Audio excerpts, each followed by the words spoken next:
All right.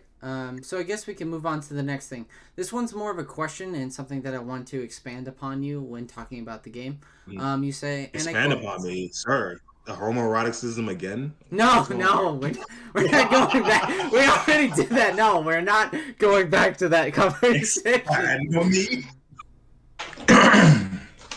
Are you there? Now I am.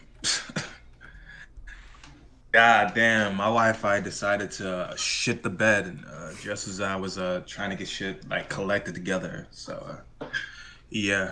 Currently, what I'm using, I'm a guy with something together. I was an ingenious man and decided to hook my shit up to my Galaxy 22 Plus Wi-Fi. So the man's is a genius, you know. Yeah, I get you. I get you. I feel that 100%, 100%. But anyway, how before we get into this, how are you doing? Just want to check on you. I'm vibing, dude.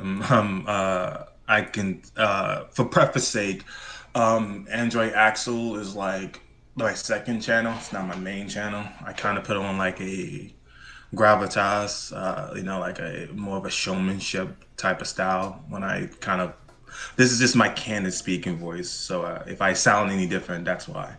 But I wanted to just preface the conversation since I find that it's necessary. Um, the entirety of your video, I should say, I'm Gucci, I'm fine, I'm all right. But I should preface this conversation with the parameters that, like, my only gripes was the manga comment section and not the whole body of the video, because I don't think I could ever respond to a 7 hour video. I don't even think I would have that many critiques for a 7 hour long video. And for the most part of it, I think it's an adamant and admirable defense of like the material in question. So at the very least, I wanted to get that like forward. Okay. Okay, that's neat. So I guess I also want to say something beforehand. It's very nice that you don't have a problem with the entire video, but this is not the first time I've been called out by somebody when it comes to take, because I tend to take do other takes on other people in the same way you do. So I get that. Yeah, I like commentary. I'm a big fan of commentary, arguments, debates, philosophy, all that good shit. So Oh, you're into philosophy too? That's sick.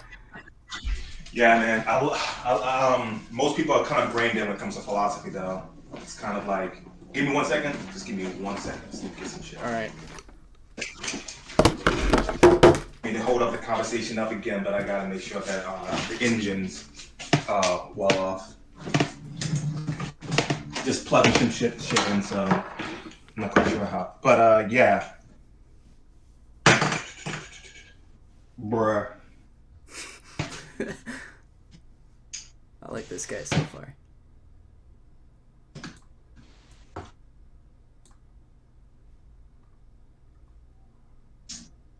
All right. I like philosophy a lot. I just got done reading fucking folklore. And I don't like fucking philosophy Twitter spaces really, because people don't have the abilities to engage with the content beyond just regurgitating excerpts from the fucking book. Like there's no critical like engagement with the material, so I just do it on my own shit. But beyond that, any big readers, any like big philosophers you're reading currently? Are you a big fan of Fountainhead? I joke, but It's okay. I recently finished up. I didn't get into philosophy, but recently. But recently I went into the book with How to Think Like a Roman Emperor. It's like part philosophy, part self-help, part history as well. It's basically a Marcus Aurelius. You've probably heard of the Meditations. okay, yeah. No, I know what you mean. I know what you mean. Dead ass. I thought you were coming at me sideways when I saw one of your tweets. He was like, "Oh, good to know. I'll get in contact with you." Dot dot dot dot dot. I'm like, is he saying that to be facetious? But I was like, all right, let me just look over his tweets. I'm like, oh, this is just his tweeting kink. Like this is just his Yeah. tweeting quirk. Like that's just how he tweets. All right, cool. We're fine. Don't worry, don't worry. I used to do that in my descriptions for my videos, and I would put dot dot dot after everything. So as soon as I got on Twitter, I was like, sure, why not? Keep to the trend. So every time I comment or like post something, I always put the ... thing on everything. So yeah, it's not just you. Don't worry. By the way, I started a little bit of background. I like to do video essays. On my side channel. I'd like to do commentaries where I just engage with one video and just engage with the argumentum, and that's just my enjoyment. That's just what I find interesting. But I came to your video, I came in contact with it through like a tweet made by my comment, and I was like, all right, let me just see what this video is about. And I was like, whoa, this is this is 7 hours. I mean, I think that what is it? I watch Marla's content, and while to some degree I enjoy some of what he says, to some degree I don't. I mean, the most recent video he did on the multiversal madness was a pretty good video, and it felt as though everything that was said in there was far more deliberate than all of his previous projects were. It can to some degree feel a bit bloated, or he's reiterating to some degree the same point. So the conciseness is an issue. But the problem with multiversal madness is that there is like mechanical flaws with the magic system that it makes sense to like go into such a laborious explanation as to why it's an issue. You know what I mean? Yeah, and I saw a tweet in particular. I think you quote tweeted one of my or like a picture of like one of my stuff, and it was about I wanted to be EFAP so bad. Is that the tweet that? Yeah. I was throwing the. I like to do that. I saw because I saw that you had a live stream, which you had gone over his video and like a live streaming pausing. I fucking hate that format. I'm gonna be real with you. I fucking hate that format. It doesn't make any sense to argue a video you've never seen before in that format. I'm coming clear out the gate saying I don't like the format. There's so much pausing. There's so much assumptions that being made that could be rectified by what they say next. And sometimes they fucking forget arguments they made in the beginning of the fucking like pause. So by the time they get back into the video itself, they don't know where they're at. And so like there's more guesswork as to what they're even talking about at this point. I fucking hate the format. Okay, so let me clarify two things about that. First, number one, I got the thumbnail idea was mostly from a different like a subsection of EFAP called Thumbcast. I think Thumbcast in their whole community, the way manner, is far better than EFAP. Especially recently, Muller's been surrounding himself between like a lot of like transphobic and kind of bigoted people, and just in general, I feel like his criticisms kind of fell off after a while, and I feel like he's like completely, I don't know, some of his criticisms, especially against Zack Snyder's Justice League, felt like I really didn't like it. So I'm not a big EFAP fan. I was a long time ago. The Zack Hey, hold on, Snyder. is this being recorded? Just me making sure. Are we recording? I'm not recording this. Oh, I am. By the way. Oh, I'm sorry. I'm Okay, am I live? I just want to make sure that I'm not saying. It's okay. You're good. But yeah, so about the live stream format. Now, a lot of people do the live stream format because they simply want to do it to like gain an attraction. Usually people do it to pick up something, but I think it's kind of healthy because sometimes you'll get the people that disagree with you and you can bring them on, which like I said, Thumbcast does way better. I think if you watch Thumbcast in particular, because I'm in that community, I think they do a better job than EFAP, honestly. And just in general, the reason why I did it was mostly just for the sake of doing it, because I have a small community, and I was like, you know what, it'd be fun if I picked out a few people from my community and was like, hey, let's just have some fun with some ideas, you know. Let's just, since I built kind of a community, I've been running a server since 2018 about DmC the reboot, so I've kind of been like the kind of golden boy, I guess, for the reboot for a while now. I've been talking about it for years. I've been discussing it for years. I've been arguing with other people for years. And I recently, that 7-hour video took like 8 months to make. And that was basically supposed to be my definitive end. I don't plan to post this on my main channel. I might post it on my second channel. But overall, I kind of think my days of like current day YouTube are over. That's one of the reasons why it's so long. But yeah, it was very important that I felt like I cover as much as possible, considering that there was so many negative videos about the reboot, and it was like, okay, I gotta cover it, you know. So I assumed it was more of a magnum. Well, you did say in the video itself, he's like, well, if I'm gonna go out kind of with a bang, you know. It definitely was kind of like from what you said in the video, it suggested that like I might not be making videos for the foreseeable future, but I wanted to make something like this should be truly seem like a passion project.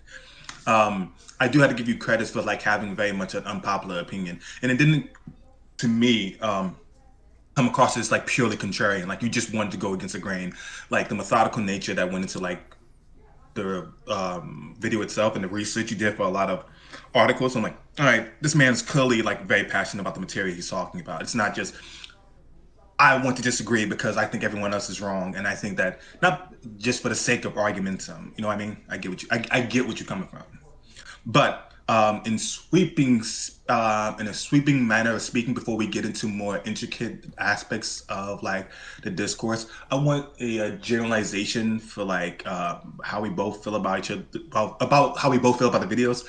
I'll just go first real quickly and just say I didn't think your video was bad. There's only one moment where I felt that like due to you doing a live stream about the video, I felt like there was misunderstandings that don't feel like could have happened with the understanding that you have watched the material in a longer format and then it still exists in the material itself. So it's like, that seems kind of weird to me. But beyond that, I don't think most of the criticisms were done uncharitably or dishonestly. Like I don't believe there was dishonesty. There was only one part when we visiting the video from manga comment that I was like, okay, that kind of I can see how people might get the impression that there's deliberateness to it, but I was even like strenuous on that nature. Like I pushed myself to go. I didn't push myself. I was just like, to the furthest degree of this, I can understand some people might get the impression that it could be perceived as dishonest. But that was like the only point of the video that I felt that way. Beyond everything else, I took my main part of my video is just taking your arguments at face value. That's what I thought of it. It's like, okay, to be as charitable as possible, let's just tackle it as his arguments and everything is at face value. And then let's revisit the video because I hadn't seen it some time, and that was the second segment about it. So in terms of editing and visuals, I enjoy it because it's like a long watch because it's easy on the eyes. But what do you think about my video? I think there was little Easter eggs I left in for DmC fans and people who have been long time like enjoyers of the content. What do you think of it? All right, so basically, what I think of your video in particular, well, I think, which one do you want my opinion on, the Manga Carmine video or your video? Well, I was just speaking towards your video, so I just want to, I want to hear your opinion on my video before you tell me about Montgomery's video, because that would be like more of a contentious, like we're going to get into disagreement. So I just want to get a sweeping generalization of like our impressions of both each other's videos. All right, so I do agree that at certain points I do agree with. In fact, I have notes here that we can go over in particular what we want to color in, specifically, because there are certain quotes that I want to point out that I want to talk to you about. So all right, for sure. So basically, your video overall, I think that there are some good points here or there. I think it's kind of, it seems I'll get to some of the points that I think make the video kind of bad in quality. Not in terms of arguments, but overall, I say your video is like interesting. Like I've been called out by people before. Like I've definitely done a 180 on some of the stuff that I believe in or some of the stuff that I say. So I'm completely fine with criticism and backlash against like certain things or videos that I make. So I'm 100% all ready for. In fact, when I got back, I was back for like a 10-day hiatus. I came back and I saw your video and I was like, yo, my heart was pumping. I was like, yo, somebody responded. That's so cool. Even though, it's negative. Hey. I don't know. I think that that's cool. People that disagree with me, I think that that's very healthy for discussion. So honestly, I think that your video seems a bit uninformed. We'll get to some of those points later on. But yeah, I think that your video was all right. And it seems like you came in with good spirit too, Yeah, all right. Aesthetically speaking, how was the visuals? How did you like the post-editing visuals? So let's jump to that real quick. There are certain points of the video that I thought kind of made it decrease in quality in terms of how it's made. Like one of the things that bothered me was, again, you don't have to take all this. This isn't like point for point. This is more so just I'm a person who criticizes stuff, so I'm always interested in hearing someone else's criticism about how I make. And I find this is my philosophy about criticism. I find criticism to be in of itself an art form, and people that create things are passionate about the material, or I would hope that people be passionate about the material they're criticizing, which is why I'm so adamant about like response videos, criticisms, commentaries. I've been making videos for about what looked for almost like I started mid-year, and so if you've looked at like probably my first video to what it is now, I've jumped in my editing because I'm really passionate about just that art form as I see it as. So I'm not adverse to the idea of someone criticizing things I've made because I made it in the spirit of criticism because I believe I have such a respect for it. So go ahead. Do you think? Don't you ain't gotta beat around the bush. You gotta speak All your right, mind. cool. So the first thing that kind of annoyed me is the fact that you kind of tend to cut off yourself. Like frequently you will go into a conversation and then suddenly you'll jump to either what I said or Manga Carmine said and then come right back. Like you cut mid sentence. I think this does like it makes the quality of the video pretty poor because when you want to end a response you end it for sure, because if you cut off in mid sentence it may seem like you're hiding something or you're doing something against yourself or you came off as like edited not very well. But that was my first criticism. Yeah. I don't know why, but every time you played my video it got kind of blurry. My video is rendered at 1080p, so is that like your computer thing? I don't mind if it is, but I was just wondering. I processed the video at like when did I process the video? I processed the video at like 12 at night. I was editing it from like the beginning of the day to like the nighttime, and by the time it was rendered, I did not look it over because I was working on other projects and I was rebooting my series to be more scripted than just going off of the hip for like a lot of the arguments I was making. Because not only did that make some of what I said meandering, while still I believe all the arguments are salient, I believe that I could be more concise about how I'm expressing myself. But by the time I look back at the video, I was like, oof, I am, if you want to hold me to the coals by saying that it's not an accurate representation of the quality of the video, I think that's fair to say. Because I would say that like how the video was processed didn't give off the um, correct portrayal of the quality of how it looked when it gets back to your video. Is there anything I can do to ameliorate that? Do you want to like me to link it directly in the description, or do you whatever? Give me some feedback about that Oh, because I genuinely was by the time I came back to the video, I genuinely was like, oh shit, that I did not mean to or I can pin a comment and say, like, I don't mean to misrepresent the quality of the video. It was an editing error, though, my mistake. Or okay. hardly take So, a so damage I chance. after this debate, I'm more than willing to send you a YouTube link that I use to download video and audio files. It doesn't go all the way up to 1080p, but it does go to 720p. That's why whenever I show it in my video, it's slightly less quality. But I think that's far better than just rendering it off of Action or whatever screen recorder that you have. It's much better to do it that way, and the whole process is a lot simpler. So I'll send that to you afterwards. All right, cool. But, So, like, by the way, just want to say, you see my profile picture? You see the white suit? I dressed up for the special occasion. oh, nice. I like that. I like For that. the Man of style. the splint. I was like, man, I'm about to go against Tom Clancy, the Splinter Cell unit, but dress appropriate. Oh yeah. But anyway, the next thing to talk about was I wonder this is more so of a question than a problem with the video. Some of the footage that you seem to use is kind of unneeded. Like I noticed when you were talking about my video, you tend to use My Little Pony footage. I don't No, know. yeah. That was just a joke about manga comic being like I constantly make fun of him being a My Little Pony fan, so I was just using that footage because I just think it's funny.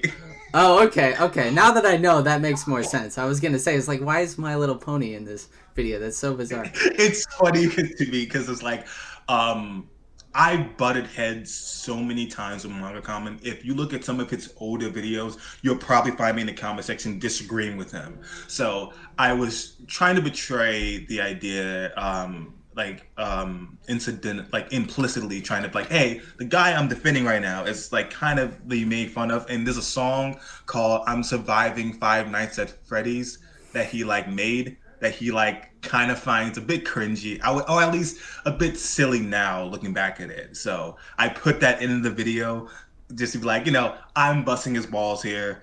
I disagree with him all the time. This is not coming from a fanboy who's adamantly or passionately defending him unreasonably. That was just my impression. That was the impression I wanted to bequeath to the audience. Okay, totally. And the next thing that I wanted to point out is the profile pic popping in and out at certain points in the video, like your profile pic. By the way, I do like your thumbnails, and I like your overall drawn style. I really like it. But sometimes it just pops in and out of the video, like it's like popping in and out when you're like talking to somebody. So or trying to make the response. Are you talking about my avatar? Yeah, my avatar. Yeah. Oh, you mean the one holding the paper, right? Yeah. Oh yeah. Again, it's supposed to be just a static image throughout the entire video, but again, there's a video I rendered on my music channel where the quality is insanely bad, and I have no idea why I rendered like that. I had to literally pin a comment in the description with the better quality version of that video, and I have no idea why it rendered like that. But I'll link it later just to show you what I mean, because I was like, what the fuck? I got everything situated now because for some reason when it rendered in terrible quality. It was like 360. I was like, what the fuck? But yeah. Okay. So now that we've gone over that stuff, I can get into some of the positive stuff that I do agree with, and then we'll work our way into the things that we're probably gonna discuss the most about. So I got you. I'm gonna rapid fire some of these. So the article not being a contradiction is totally my bad. That's not really a contradiction. I don't know why I said that was a contradiction. It is a bit odd that he would feature that article if it disagreed with his overall sentiment, but it's not a contradiction. That Nero should be compared to Dante. I didn't make this point, but I don't agree with this point either. So I completely get why you would call it out. Yes, there is politics in the game, but it's not the core theme of the game. We'll get to that at another time. Dick jokes being weird champ, absolutely. I'm a weird champ kind of guy. I should have mentioned the PC version of DmC Devil May Cry. I'll get to that later. I feel like I didn't discuss that enough in my video, but it's something worth mentioning. And there was one context that you said I took him out of, and that was you're not going to listen to this part. I wasn't trying to deceptively edit that. I just used that part of the video when I wanted to, or when I thought. Sometimes, here's the thing, is that I edit, for that video, I edited multiple sections multiple different times. So I would render the video, go back, rewrite certain parts of the script, or like add another sections, and then add it on top of that. That's why there's usually two types of reboot footage, gameplay going on. I listened to this, and sometimes I put it in there. I didn't put it in the correct order. So yeah, I'm not trying to deliberately take them out of context. And those are the things that I agree with. Okay, sound good? Okay, cool. Now it's ripping my head off time. It's when you go 2 middle fingers up, power bomb. Yeah. Well, that's basically. All right, bro, I'm ready for it. Hit me up. Okay, so here's the first one. There is this constant idea throughout your video that he needs to address the controversy. So, do you think he's covering the matter of the controversy in an objective fashion? All right, now this is fascinating because the biggest thing I think. All right, so I need to ask you a question. There's a lot of prerequisites to a question like that I need to ask. Do you believe that criticism can be objective? I've gone back and forth on this throughout the years, but I believe that there is objective and subjective. But the problem is that when you argue objective things in reality, it's just that you can't. It's not possible. Like, we don't know objectively that I have a cup in my hand or whatever. We can make assumptions, but not everything can be boiled down to an objective fashion, And I do believe that there are a better word that I like using instead of objective is well-founded. It's sort of Chombless's what objective means, but without the extra scrutiny of the actual idea of objective. So I believe there can be well-founded criticism and subjective criticism, but I don't believe that there's necessarily an objective criticism. That's something that I've kind of differed on throughout the years, you know? Okay, so with the cup comparison, I understand what you're saying about like objective claims, but that is always operating within the parameters of what our knowledge is. I don't think when we describe things with objective like characteristics, we are often talking about what we can like absolutely divine. Most of the time, people were just describing characteristics of something or an item. If we say an item is hard, we're just saying that like it's a sturdy, it's a quality of that item. However, when it comes into the like, those are things that we can say objectively about the thing that is removed from our personal feelings. These are things that we can describe like this is fast or this is slow. We can talk about turtles or like an automobile. These are things that we can describe with certain levels that are like detached from our personal emotions about the thing. However, when we get into entertainment, there's a very vastly different like parameters that we're operating within because we are engaging within a medium that we have to inherently accept that is predicated, especially entertainment. We're not talking about historical media. So when we're operating outside of historical media, which is based upon accuracy and just the accuracy of it, we're just talking, not engaging because then again, we're inviting in the subjective nature of it. If we're just talking purely about entertainment media and video games, TV shows, what have you, we are implicitly accepting the notion that this is operating within the framework of subjectivity. We're inviting in the notion that to engage with this, we have to accept that we're speaking from some way it invokes emotion out of us. To criticize something in these parameters, we may speak about our dislikes of that thing, and we might look at the plethora of like information or catalogs of history of how the genre, medium, within those confines may come to be and everything that was his press editor, but that might or may not affect how we ultimately feel about the material in question. Thus, it's like I try to do my best to reasonably express my opinions about those type of things and try to give a interesting reason as to why I like something. I might try to convince somebody like, hey, look at this from this perspective, that might give you a better appreciation. But most of my video isn't exactly arguing the quality of DMCA. Rather, it is just trying to be more clear and concise about the language that Malcolm is using in what his video is in service of. So for the in terms of tracking what I'm saying, is anything incongruous? Like, do you understand everything I'm saying here?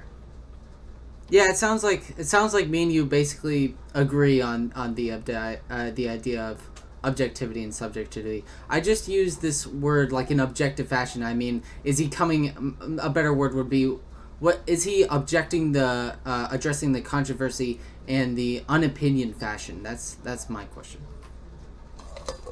Run that question by me one more time. The question is, how he addresses the controversy. Do you feel he does it in an unopinionated way, or do you think he's solely doing it coming from his perspective? I think there's a marriage of the two in this video. I think that he's addressing how the game in of itself had a poor response, the criticisms of that time period, why people weren't receptive of it, and and why people may have not been capable of giving the game a fair shake, but also speaking about his personal taste and what what qualities he can derive from it from when he played it. So that's how I think that's like the most concise way to explain what the video was in service of. Okay. Do you remember a single time when he covered the controversy in a good light? What do you mean by that? I mean, do you think he ever covered the controversy when he was going over in his video in a good light? Again, to cover the controversy in a good light, are you asking that he should have made some sort of defense of the decisions that Ninja Theory made, or like? Okay, so what I'm trying to get at is that when people cover the controversy, you'll probably see this all over my video if you watched one or two of my sections. It's a common theme, is that when people cover the controversy, they cover it in the way that basically makes like takes out of context certain things or certain lines and then uses it to on repeat and crank it up as much as possible to build a narrative that they want to. My problem with manga comments controversy is not only that it takes a lot of the video, but not only is it, you know, a Dante that's not even seen the light of day, but also the fact that his controversy should be at least taking consideration of some of the good things that he said. You know, even I admit that in certain parts of the controversy it sounds bad or it doesn't sound pretty good. I think Tamin's language could have been better, and even Tamin agrees with this as well. As seen in a couple later interviews, I can link those to you afterwards, where he feels like he regrets some of his comments. But I feel like every time people cover the controversy, it's always in a negative light. And I feel like that completely taints the idea that they want to go towards instead of covering the controversy in a much better light, you know? The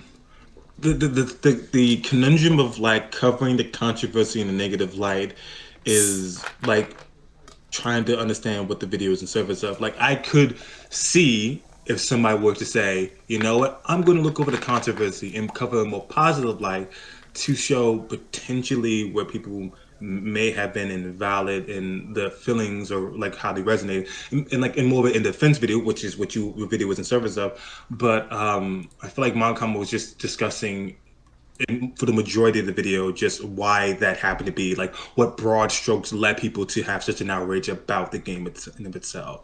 And it did take up a lot of his video. However, the video wasn't a review or like an in-depth analysis of the just the material in of itself, which I can understand because of the labeling of the video. It's not saying, hey, this is a review. So naturally, okay, if it's a review, I understand if you have this reservation. And he said, like okay, why aren't you reviewing the game? Like, yeah, that's naturally objection you could have. But I don't think a video was more in service of why it didn't do well versus could there have been a better way to do it, or was the hatred undeserved? These are like different like parameters you can set in the video where I can understand this question being asked, but it's perplexing otherwise. Do you get what I mean? All right, I get what you mean, but honestly I still feel like whenever we cover the controversy of DmC Devil May Cry, it feels like it's always in service of like a greater narrative that they want to build, right? It's something that I think taints every video because I feel like I hate to bring this up, but Foxcade covered the controversy as well, and I thought the way that Foxcade I don't even think likes DmC Devil May Cry, but he covered it in probably the most fair way possible, and that was from somebody who didn't like, because let's face it, a lot of these things that were in the controversy were honestly not that bad. Sure, I didn't like the old emo Dante. That's what I refer to him as. I didn't like that version of Dante. I think the Dante that we got in the end product is much better. But even then, you know, seeing the snowball effect, That's crazy. A lot of people, a lot of people looking back, especially the DmC community, realize that maybe they shouldn't have hated on the game too much. Especially what I notice is that certain DmC fans, when they tend to look at the concept art of DmC Devil May Cry, they tend to wonder and go, wow, this is actually pretty cool, you know, and question why they dislike the game. Or they say, I dislike the game, but I would like to see this, right? It's that whole retrospective idea that I think that Mega Carmen's completely missing, you know? I suppose if it was retrospectively looking at it, like, okay, well, maybe people gave this game a lot of undeserved hate, and if that could have been a parameter that he could have operated in. By the way, I just want to bring up that like the initial designs of Dante, I actually really liked. Actually, I find it kind of interesting of giving Dante, at least the youngest version of Dante, this like very skinny, almost anorexic frame, but making him very deceptively powerful. I like that idea, like almost like a glass cannon of an idea. But that's how I perceived it. The design later on, it just didn't hit the same. I don't know. I like the kind of beat up look because like naturally I even find myself agreeing with the idea of him like being beat up makes more sense since he's going to evolve slowly into the character we understand it to be in later installments. But you know they never got a chance to do that. But again, I just disagree. Like if my video was like if my video. Let's say if I wanted to tackle DMC DMC and to revisit a game and to see if it was worth all the controversy. I'm coming in from an ignoramus. That would be coming in from like I have a weird relationship with this game series, considering the fact that I was one of those player two type people. I commented, I talked, I joked with my brother the entire time I watched him play these games. So that was our bonding sort of time sessions. Like we would just watch. I would enjoy and watch him play all of these installments. I've watched him play up to DMC, the reboot. I haven't, and we're going to recapture some of the newer ones. But suffice it to say, if I was to play it, that would be a different experience since it's interactive. But again, that would be a video in service of trying to see where everyone's coming from or to see if it's undeserved. But that would be holistically based upon my experience and how much I enjoyed it. You see how it's predicated on two different, entirely different things. You know what I mean? Yeah, I get what you mean. I mean, I get that. Totally. I don't know where to go for here, honestly, because okay, so here's one of my problems. I think going into this debate versus other debates that I've done is that I'm kind of arguing Mega Carmine and you're arguing for him. At the end of the day, you don't know what he thinks. If I had to ask him these questions, I would love to, but he blocked me on Twitter. But yeah. Yeah, man. I get that feeling.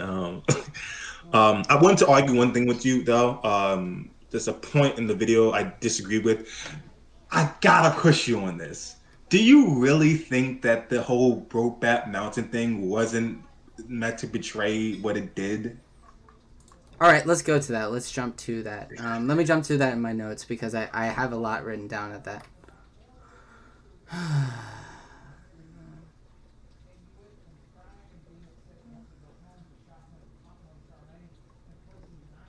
Okay, so hold on. Where is it? Where is it? Come on, come to me. Gay. It should be in there. I see 101.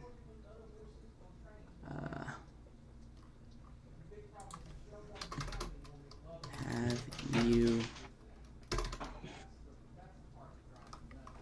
What the fuck? Okay, good. Let's talk about that. So first, did you actually watch the presentation or video? Yeah. The whole thing?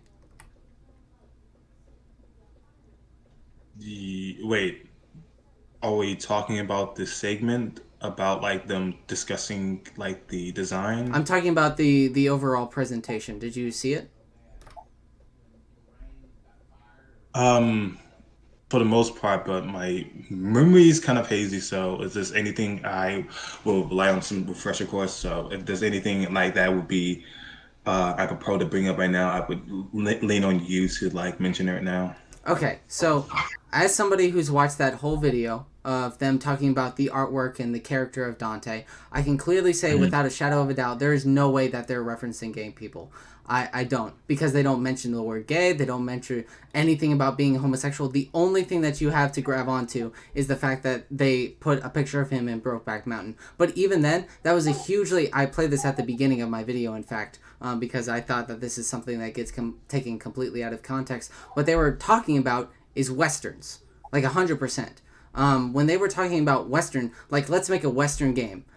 What Western means to people in America or Britain or other Western countries, when they hear the word Western, they think of the genre Western with cowboys and such. So they put them in cowboys and then well, not that Western, and put them in Fight Club. I don't think that the Fight Club image is homoerotic. I just think that they were trying to clearly say, okay, we don't want cowboys, we want American-made movies. So I'm curious to hear your pushback on that.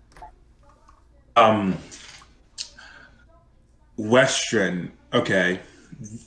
Now, there is a librarian level of movies, like the good and bad and dirty, the Wild Wild West.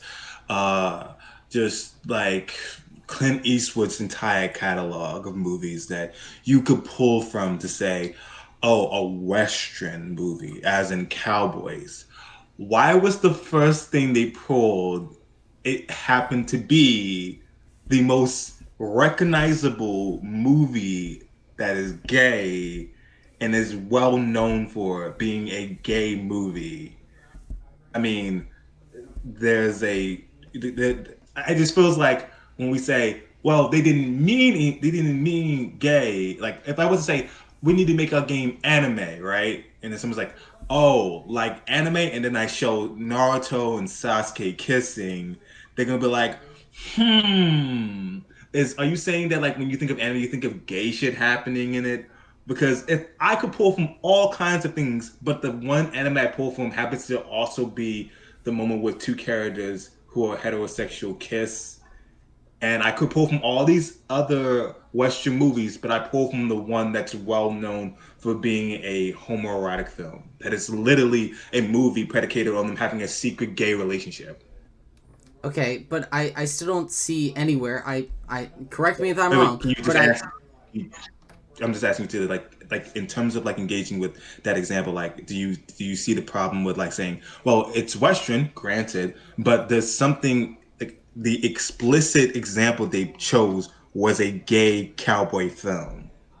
but that doesn't really matter because they've never mentioned gay before. They've never. I Well, could be wrong, but I've never seen in any of the articles that they've talked about anything about gay people. They've mentioned cowboys at a few points in time, but I don't think that I've ever heard anything about being Dante being gay or like this being a dig at gay people. Ninja Theory certainly don't have a history of doing this in general. I don't know. You're just gonna need more evidence than that. wait, I wait, wait, mean, wait, wait, wait, I wait, wait. Olive branch moment. Olive branch moment. All right, olive branch moment.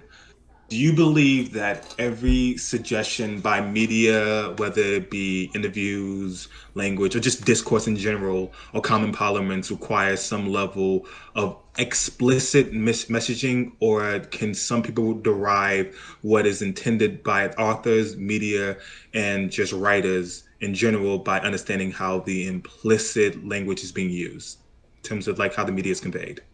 I think that sure there can be implications, but I don't think that there has been a trend of this implications. Right? They've never had this. We're not talking about whether or not a trend exists. We're just talking about just the existence of it in itself. Because your pushback initially was the idea that it wasn't implicitly said at any point in any integral within the interview, which I never argued there was. I'm arguing the notion that this is an implicitly suggested thing brought about by not just the fact that it's you argue that well it's cowboys. I'm like, well, yes, but they could have chosen any cowboy movie. They just happened to choose the one that is a gay movie. I just don't. I think that we need more evidence, honestly, because I look. I'm not gonna say that I 100% disagree with the idea that maybe they were making a subtle dig at gay people. But I just think that it's a complete misunderstanding. I don't think that they meant it Yeah. entirely. I think they chose the most Um. recent cowboy movie, and that just happened to be one where he was gay. Okay. Then they made. Let me ask But you a like I question. said, I need to see a trend of this to May I see ask you a this question? to believe it. Sure. I'm not quite sure about this trend because when we talk about trends, we're like, okay, they have a habit of continuously doing that. I don't think that's like the parameters. Like most people would look at this and they're like, all right, I. The question I have to ask here is this: how many movies are you like? Can you mention to me how many movies, Western movies that happen to also be a gay romance? I don't know. I don't watch westerns, honestly. Okay, that's fine, but out of all the I mentioned just a couple of westerns prior, and I was like, there's readily available like examples they could have pulled from, but this example was put in, and it happened to be a gay movie. Maybe you would have an argument, but then they say Western, and then they choose the picture of Fight Club, and he could have chosen any other picture, but it's the one that shows the abs in the V cut. So it's like there's a lot of like homoerotic tones to like the mockery that's happening here, which I have no problem with. You can make jokes, but like that's clearly like to most people that's the indication going on here. If we're going to talk about like whether or not there needs to be a alteration to the design, like oh, what's wrong with it? Well, it gives off gay cowboy vibes. If anything, I would push that argument by mentioning the fact that when Dante does his little dance at the end of the game, he's willing a frilly like I'm not even quite sure what they call those things, but the attire he's wearing is mocking gay, like mocking cowboys. If he was just mocking cowboys, he wouldn't have put that frilly stuff around him, which is flamboyant inherently in nature. To most people, it would be flamboyant, and then wear a cowboy hat. If it was just cowboys, he would just wear a hat. But he understands the more homoerotic tones of the movie and the kind of joking nature of like the gay nature of the design as what they're implying from it. I mean, I like I said, I need more evidence to make this point. I think that this is just honestly a question. huge misunderstanding. Question. Can I have make one question quick? Why do you think that he wore that frilly like attire towards the end of the game if it was just about cowboys? What I'll let frilly you hear your attire? explanation. What Did frilly you attire? play the you played Devil May Cry where he dances at the end with a cowboy hat on, right? Yeah, Devil May Cry 5, yeah. Okay. Why didn't he just wear a cowboy hat in that situation? Why would he wear a cowboy hat? Because Why didn't he just wear a cowboy hat? why didn't he just? I don't know. I don't see the point of this. I don't Well, know. he wore the point I'm making here is that he wore more apparel that was flamboyant rather than exclusively just being cowboy. If the implicit joke, not the overt joke, or the verbally explicitly stated joke was, "Oh, it's just cowboys," then why would that be an externality added onto his attire? Why would he add something that's Are you so talking? clearly flamboyant? What are you talking about? Are you talking about the scarf? Yeah, the scarf. I don't know because they wanted to add more visual flair. I don't see what this has to do with the fact that I still don't see any more evidence of something that is Would you only somewhat consider the implying. scarf flamboyant? What? Would you consider the scarf flamboyant? Not really. I don't think scarves are inherently flamboyant. So you acknowledge that there is a level of flamboyantness to it, but it's not inherently flamboyant. I mean, it's not heavily flamboyant. Sure, there might be a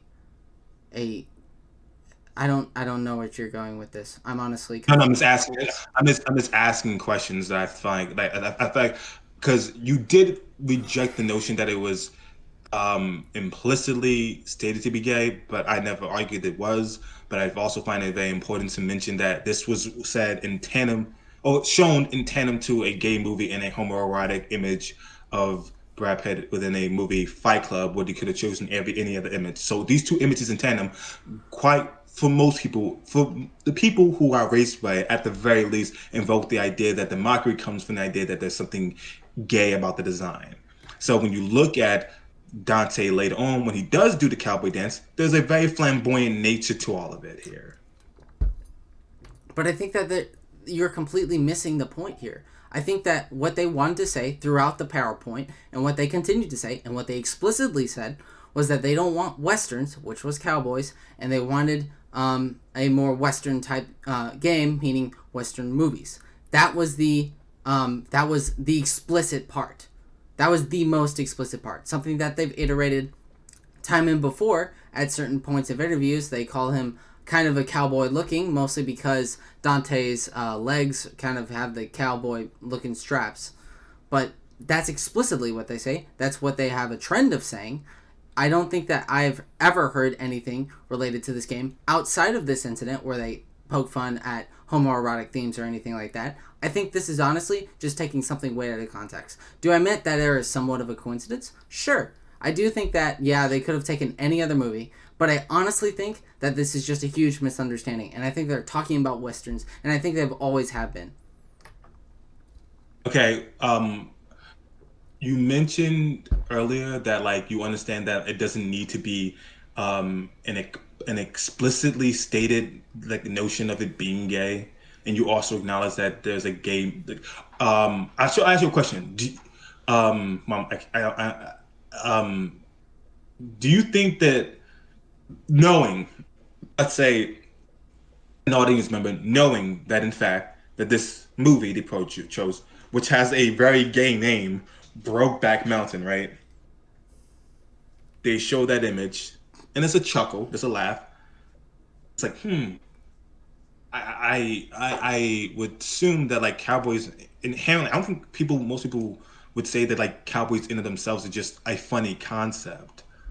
Like I think for most people the joke kind of comes from the idea that it's like, oh, he's like cowboy, but like the gay cowboy, like like that's kind of funny. Like most people like probably read it like that, but I would argue that like the follow up image is like, since you're talking about a trend, what do you think about the Brad Pitt image?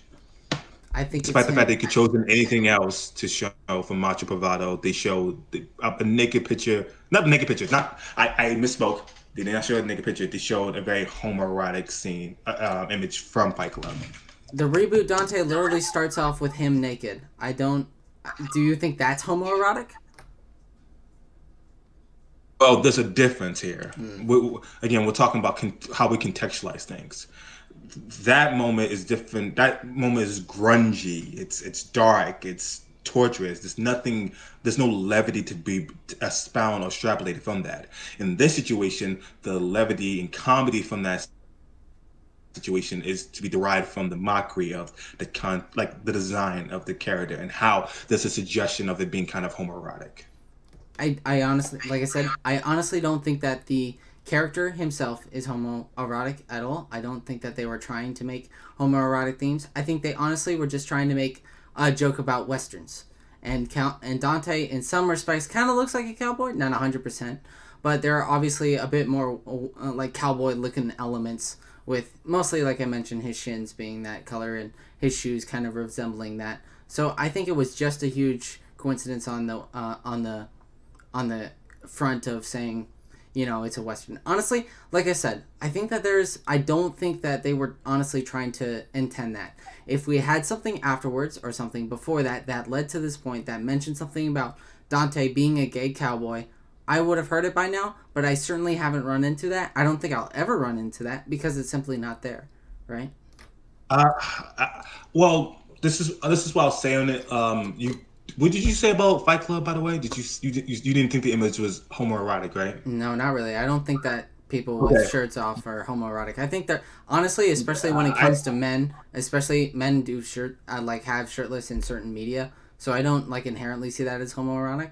Sure, it looks good. I'm not gonna lie with you there. It's visually appealing to my eyes, but I'm not gonna say that it's inherently homoerotic.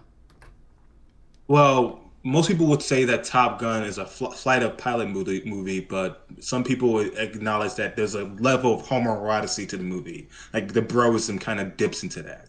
Um, Actually, that's a the, good topic the, to talk about. That's actually a perfect wait, example wait, because I don't. I would just go ahead. I was gonna say Go ahead. that's exactly a perfect example. I don't think that they meant for it to be homoerotic. It just happens to be, very homoerotic scenes. It happens to be that way. I don't think that they Okay, were trying to do that on purpose.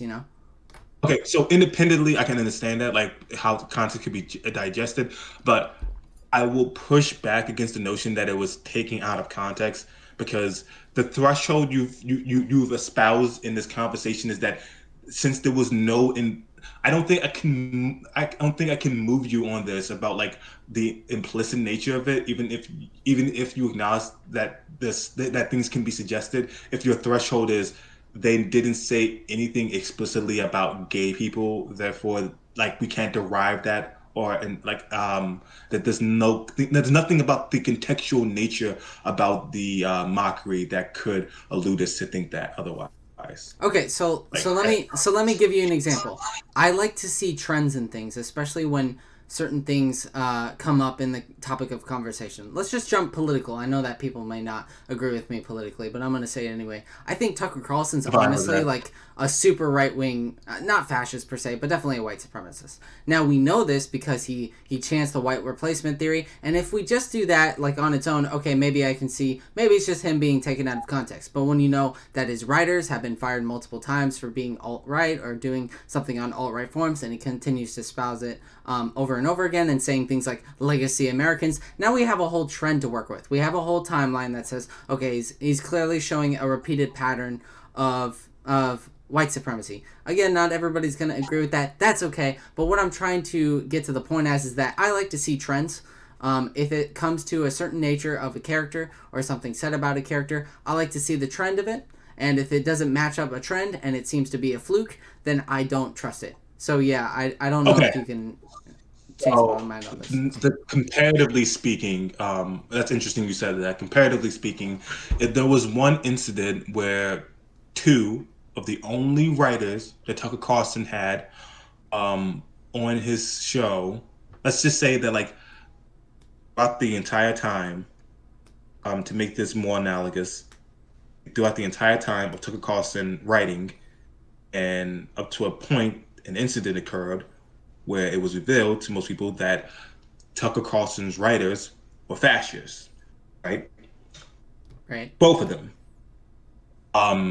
And then and then nothing else had occurred after that. But there was a form that revealed that as much.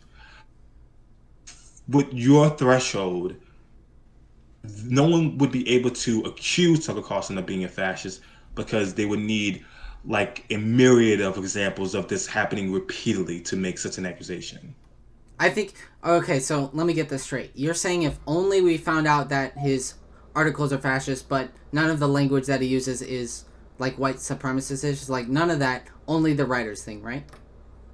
No, I'm trying to make the comparison as analogous as possible because we're describing here one incident. So if we were to make the comparison here, we would say like something like two writers would be revealed to be fascists, but people couldn't say that he was fascist or make any accusations of him potentially being fascist, because he's never said anything overtly like like white supremacist in nature. I guess I sound like I kind of agree on this scenario, I guess.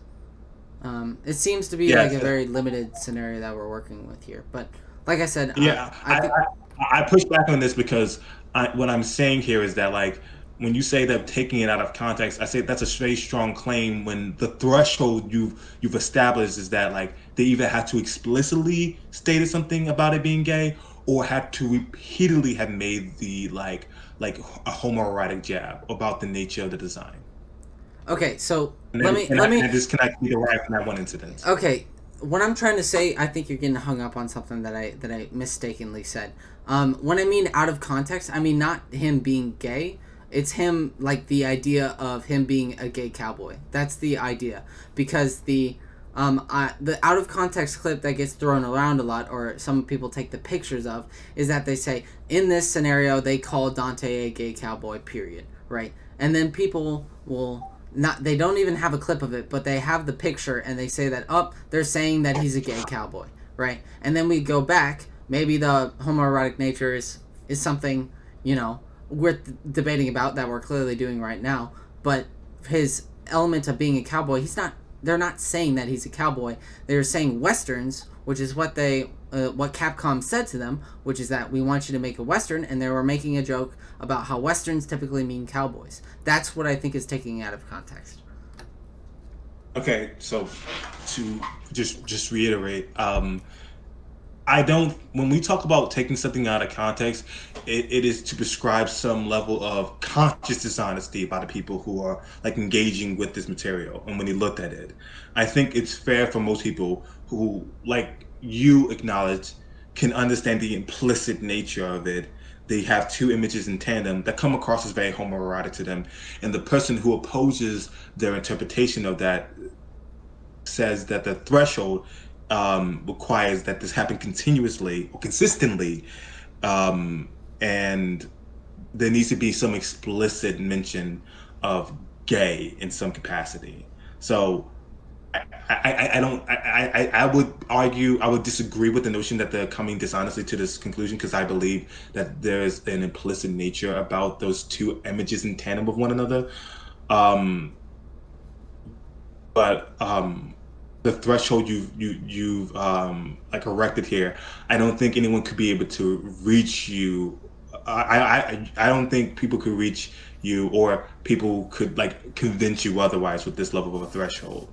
Like I couldn't because I would if someone was to find it to be said something one time in a Discord, like the N-word or something. Like I don't know if they're racist, but I wouldn't make that argument. I wouldn't make that argument, but I could understand why people may have come to that conclusion. I wouldn't call them dishonest for coming to that conclusion.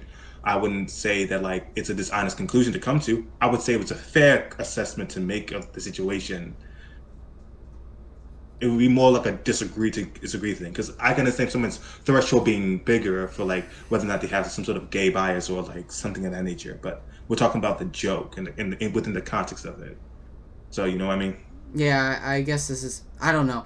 I personally, I just like things to be lined up. Like I don't even like, as much as I call Tucker Carlson kind of a white supremacist. I don't necessarily need that everybody that gets called a Nazi I instantly agree with. I think that this falls into the spectrum like entirely. I like applying this same nature to everything that I do when it comes to politics, philosophy, or people in general, or what have you. I need to see a pattern of it. I just don't believe something right off the bat because somebody took something out of context, right?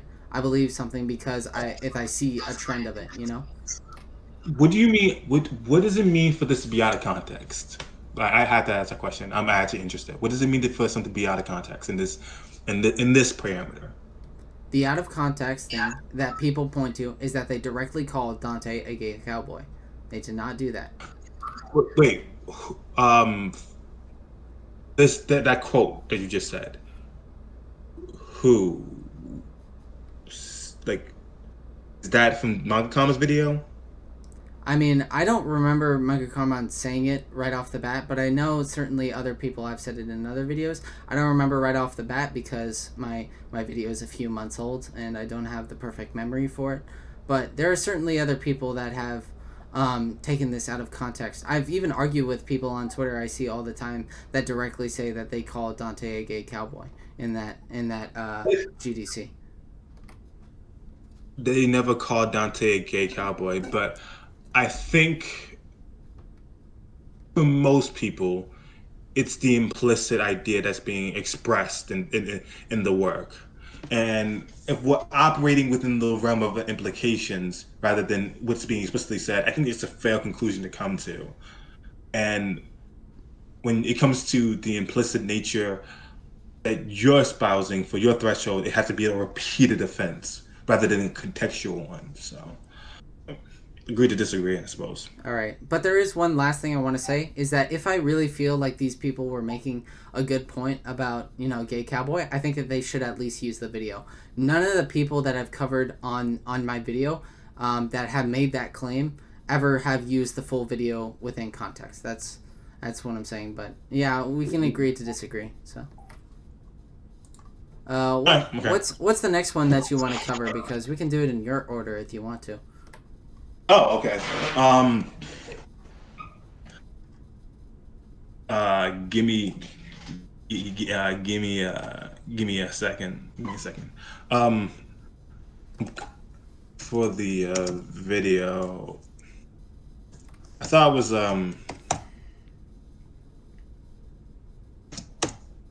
what the hell, bruh. that internet on Wendy's, bruh. But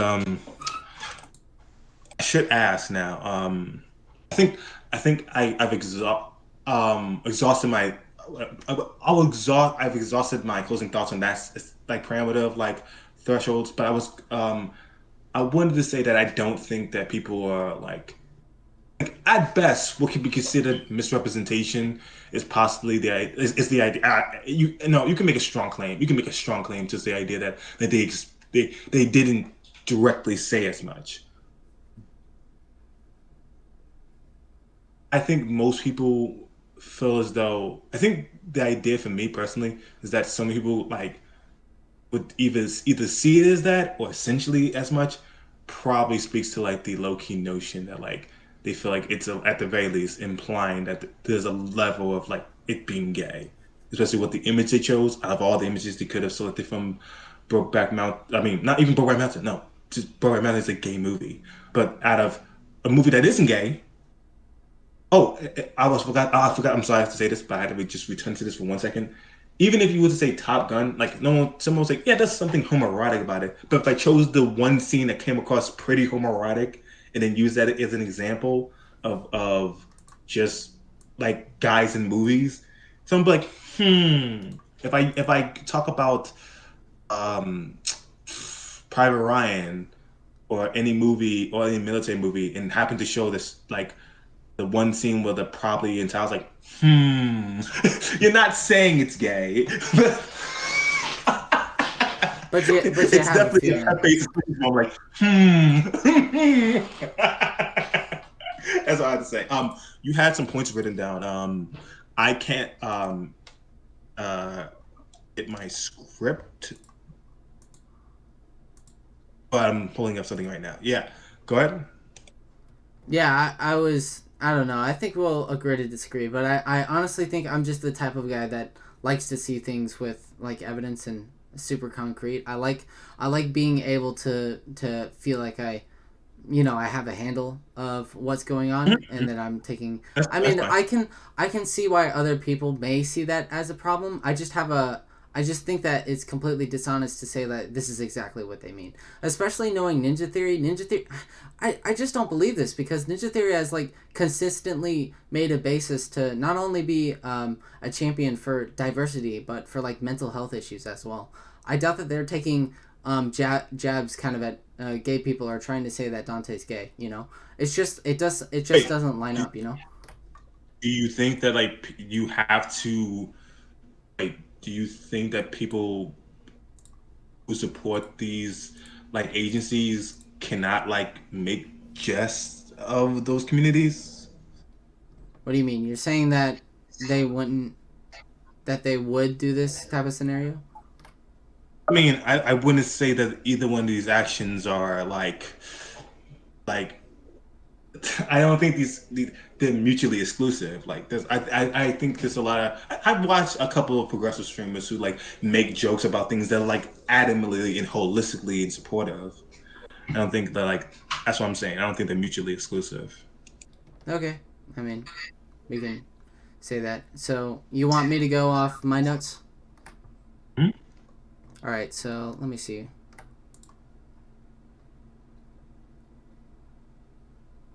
And them dudes ran up in my fucking video. Oh shit! I didn't even notice a dislike. Damn, they got me one. That wasn't me. I haven't Them boy, entered down. So them boys said, "Hey, fuck this." I'm not. Hey, fuck this guy in particular.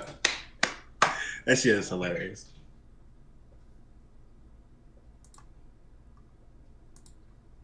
okay. So this one's a bit. Oh, I'm hearing an echo by the way. Oh, 1 second. Yeah, everything good? Yeah, everything's good. Wait. No. Okay, it's good. So the next thing I wanted to talk about is when we talk about the Succubus fight. You said that I was taking Mega Carmine out of context when I talk about the lock on.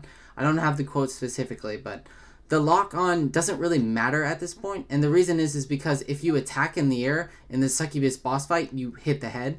This is because the boss fight wants you to stay on the ground. It doesn't want you to go up into the air unless like the base gets spewed. In that case, it just wants you to move to the other platforms. This is for players to do the main damage on the ground. Having lock on or off doesn't change this at all. So this is something not only in the base game but in the DE version as well. I mean, well, lock on would definitely change that if you were trying to target one particular like area. Like if like lock on would definitely be a valuable tool if there was a part of the body you wanted to attack. No, I don't even think that the lock on even locks onto the claws. I don't think so. Not that I remember. But I mean, the reason why there's I no bring lock that on the game. But the reason why I bring it up is because in the air, the only reason you're attacking in the air is if you're attacking the head, or if you want to be real donguri and like play the shit out of the game, or a real Nyx. But either way, this is something that like lock on or lock on off or on doesn't really matter. I don't even think you can lock on to the claws, honestly. I can try. I haven't played the Succubus boss in a while. I usually like the Hunter fight or the Virgil fight. But I don't. Not to my knowledge do I remember you being able to lock on to a clause period. It's something because it wants you I hope to you attack the arms. It wants you well to best on either your best parry P's and or Q's. You dodge the just didn't claws go Kanye and West then attack crazy for the and head. It doesn't stop want you to attack the hands in general stop unless, blaming like I the said, Zionists. unless Like, you're on the ground. yeah, what was you saying, by the way? Basically, I was just saying that I didn't take him out of context when talking about the lock on. The lock on doesn't matter in this case. If you're in the air, you don't hit the claws. Period. And he was in the air when he was trying to attack the claws. You know, maybe if he was having this issue on the ground, I would understand. But the footage that he used directly was, in the air. So I can. All right, so I'll say I think taking him out of context is a little bit of a strong statement, but I'll say that like Common's overall argument in that situation was that even if you were to be in the air, I think that like lock on would have greatly helped if like because for me, and even the small amount of times I play the game, I enjoy hitting different combos, like even if they're aerial or on the ground, like in different areas. So like that's why the whole lock on critique that was attached to that would have been significant because you could have chosen what you could have hit rather than it just locking you onto something. yeah, I do agree overall that the base game and the PC version doesn't have lock on. I think that that's a massive flaw. I've never played the base game, but I have played the DE version. But yeah, I don't know why they didn't add that in the game. I can see why, mostly because you kind of have to know the context behind Ninja Theory. Ninja Theory in Heavenly Sword, Kung Fu Chaos, and even Enslaved Odyssey to the West never had a lock on system. I guess they never thought that they needed it in particular. So this is something that they carried over, mostly because their combat Ninja is. Gaiden games are. Oh, sorry. Go ahead. My bad. Go ahead. No, it's okay. I was just finishing off by saying this is just a history of what Ninja Theory's done. But Ninja Theory have certainly learned after that because their next game after that, which was Hellblade, has a mandatory lock-on system. You can't even turn the lock-on off. So there's definitely a change there. I mean, yeah, with the Ninja Gaiden games being so fucking brutal, you would think that would be the one game that would get a fucking lock on. I haven't. There's so many instances of just getting slapped in the back of my head by somebody I couldn't fucking see. So, Yep. So but yeah, I get what you're saying. I will say though, as a full blown concession, I think the denotation of like taking him out of context was like I think what colored my view was the fact that there was in fact a live stream and that the way it was edited, I was like, I don't see how you don't I don't see how this conclusion could be taken if we were to presume that this was not only edited, this was watched methodically through, or like just watch like I guess a commentary between multiple friends, so multiple observations, multiple people, and there's even moments where you like use an excerpt from this live stream and you put it into your video. I don't see how like this conclusion could come about. That's how I felt about it. But yeah, are you talking about the part where I talk on about lock on in the highlight stream? Because what I'm talking. Let me before we go any further. Do you agree with the point or not about that I didn't take him out of context? Because it feels like. oh Feels yeah, like yeah. I preface everything I said with like I'm giving a concession on like um taking him out of context was a strong claim. In most of my videos I try my best to kind of I don't engage. I truly just wanted to put this out there. I got the impression that like how could you get this other than taking my context because I don't understand the confusion, but I don't like prescribing dishonesty to people because my videos are kind of just constructive criticism. Why would I criticize someone that in a constructive way that I think is trying to lie to me or the criticisms are a byproduct of lying? So I try to stray away from the whole you're being dishonest or taking out of context because that expresses a conscious level of dishonesty. So again, that was the impression I got from it. But I will. That's a concession on my part to say that I shouldn't have denoted that or accused you of that. All right. So I guess we can move on to the next thing. This one's more of a question and something that I want to expand upon you when talking about the game. You say, and I Expand quote, upon me, sir. The homoeroticism again? "No, What's going on? no, we're not going back. We already did that. No, we're not going back to that conversation." Expand on me? But yeah, the one thing I want expanded upon that you quoted saying is any veteran that has played the older games know that this is a downgrade for the massive series. I think that this is a quote that you said but you never expanded upon. If you want to expand upon it and we can talk about it now, I'd love to hear your thoughts because this is where I get to actually talk about the knowledge of the game rather than, response points. So I want to hear your conception of the game, Just to make sure, what do you have a timestamp of where you're quoting from? No, I'm sorry. That's the thing that I wish I came prepared for is that I didn't time jump into time because I made all these notes in just one day. I was super busy, so I'm really sorry. But I can try That's and find fine. it. Yeah. If you could, I would greatly appreciate that. We're talking about games journalists and how basically they trash the previous design and said like, "Oh, this is a better design for Dante." Like he needed a new design, essentially, really giving way to the idea like this is objectively the better design, which is like what my comments like shitting on. It's like almost it veers on the notion that like, well, the previous designs were bad, so this one's better. You know what I mean? Well, we can get to the journalist part later, but the part that I want to expand upon is that you feel like any player that's played the other games in the series says that this is a massive downgrade. Do you think that? Because I would personally like to talk to you about that in particular. Oh yeah. I was spitting here. Yeah. I was eating. Yeah. I wrote. Yeah. This is my cooking. That shit is hilarious. Um, yeah, I said I did mention how like most people would see this as like a downgrade, which like in the parameters of like the article and how it was expressed, like yeah, this is salvage. Like there's things salvageable about the game, which for understanding the confines of this person being a fan of the series and having played multiple games from the franchise, they're not they're making the arguments with the prerequisite that most people are going to see this as like a downgrade, or the DmC fan base is going to see it as a downgrade. I proceed to then say, or at the very least, that's the impression given with saying with what is being said here, and like this could be the entry to with this being the impression. Hold on one second.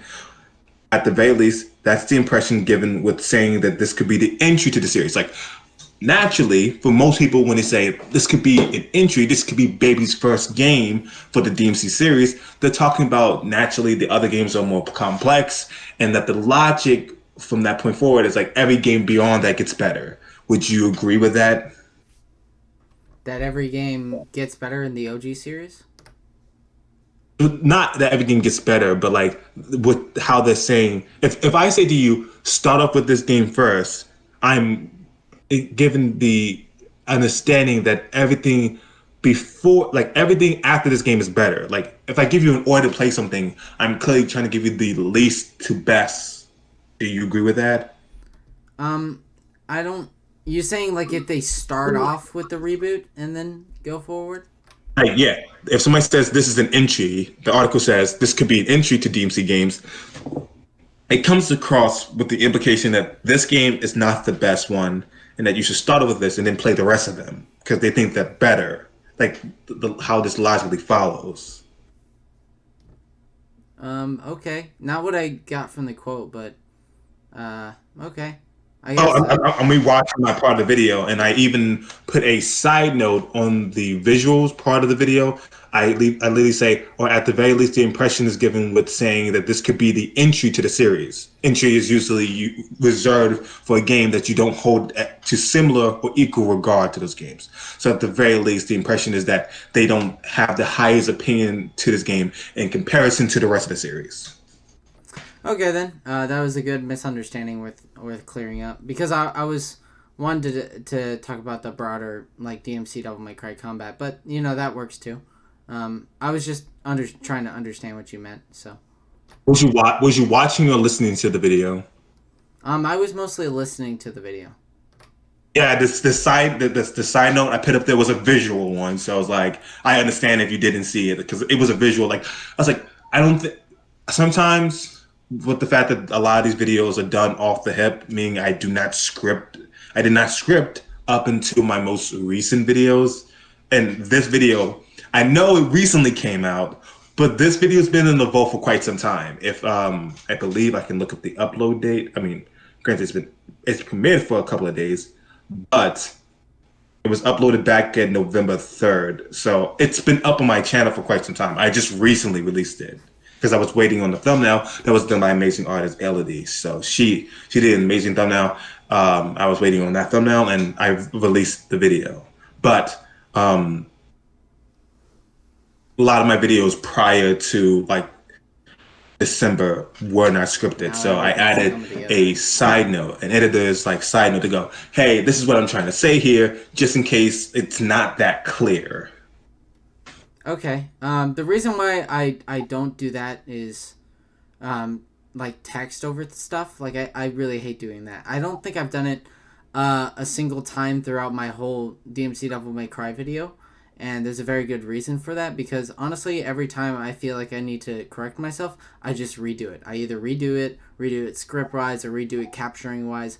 I don't really like the idea of throwing on text because text can somehow like come off not only as one kind of lazy, but two can come across as you disagreeing with like your own video and feeling like you didn't want to fix it. So that, but I didn't disagree with it. I just thought that the side note better clarify what I was trying to say. I mean, if I just re-listen to what I said here, I think. One second. I mean, I can see what you're saying, but again, we're talking about the articles and we're talking about what the people are trying to convey from those articles, and that was. I suppose if I was to grant anything, like I can see how someone could be like, oh, he's just talking about the games, but I am talking about the articles and what they were conveying. And I only left one side. I left a side note just to make sure that like, hey, I think that the article is saying they're talking about the entries. And actually, when it comes to the entries, to say something is an entry, you're talking about good, like okay to best or whatever else is. If you're giving somebody this at the first and then starting from the later half, you're clearly trying to start them off what you think is like the weakest of the group. That's usually how the order is established. But I can see how somebody may have gotten a different conclusion, possibly. I possibly from like not getting that side note. So sure. All right, so the next thing I kind of want to move on to is that you're quoted saying every one of those articles is put forth to address the idea that the undeniable negativity of DmC Devil May Cry had at the time. So honestly, I think that the articles are clearly there to. Okay, so this is kind of put forward that quote. Put that in the back of your head because that just is the overall one, but the one that I want to address the most, it's something for the audience to laugh at, and it's not supposed to be taken seriously. This is when you were talking about the articles that Manga Carmine showed throughout it. I disagree with this claim because Manga Carmine uses news journalists to prove his point time and again. He makes multiple callbacks to the journalists while talking about the gameplay is too easy or when talking about the story. I would take it as a joke if it was part of the broader video. If this was sometime he played this at the beginning and not mentioned the journalist throughout the whole video, you'd be absolutely correct. However, the game journalist is one of the main drives of this video. Can you wait? Do you say Carmine? I said Carmine. I don't say his name right. Okay, he blocked me on Twitter. He doesn't get that respect.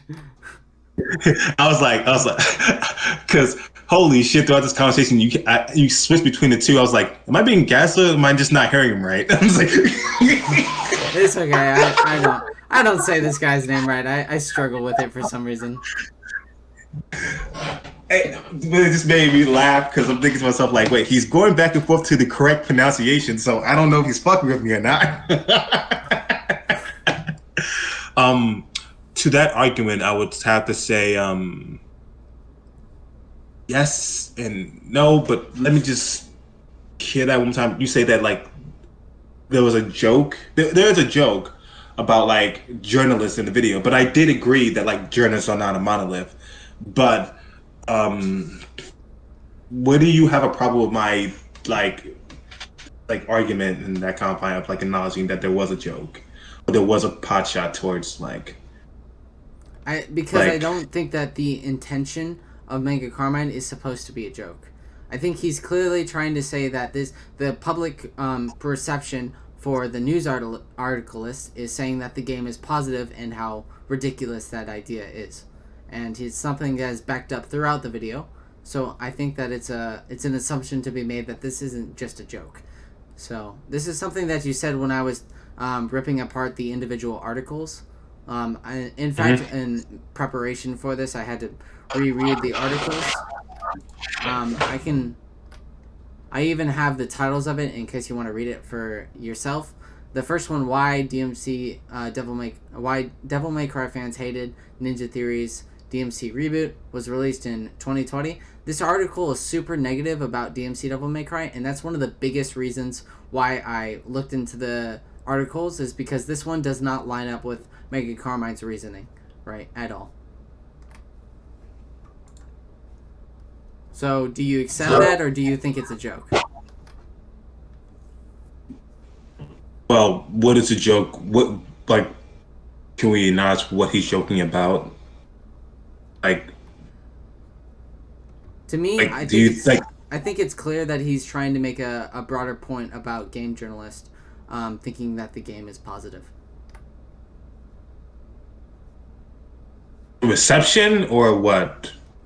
No, the very beginning of the video, he says, "What's this game's public perception currently?" And then he shows all the articles, all of them in particular. And one of them that I pointed up and said that, well, actually, two of the four were kind of like on the fence. They had some good things to say about the game, but they had some negative things to say about the game. One of the articles is flat out against Mega Carmine's additional claim, and one of the articles is in his favor completely. So I think that there is... I do agree.